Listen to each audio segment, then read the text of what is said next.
এই বাড়ির বাইরে মানে চলে আইছি রে।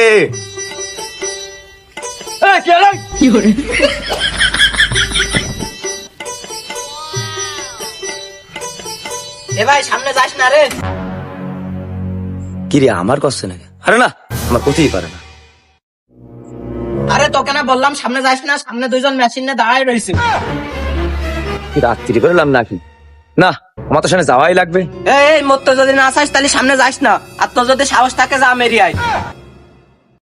এ কি রে, সাহসী কমতে আছে নাকি আমার? এই একসময় টাকা তোর সর্দার ছিলাম আমি, শুধু তোর চোখ দিয়ে অন্ধ হয়ে গেছে তাই। এই কইছি ডাকাত কই তোর? কইছি ডাকাত কই? ডাকাতের গুষ্টি কিলাই। তুই ভুল রাস্তায় চলে আসিস না মালু, তুই এই রাস্তাটা আর ফেরত যেতে পারবি না। তুই টাকার দল সর্দারে ভয় দেখাস? হারাম দাদা। এ তুই মালিক আনতে কিটা? হ্যাঁ ভাই আমি বুদ্ধি পাইনি ভাই, আপনি কিটা ভাই? আমি মেম্বারের ছেলে।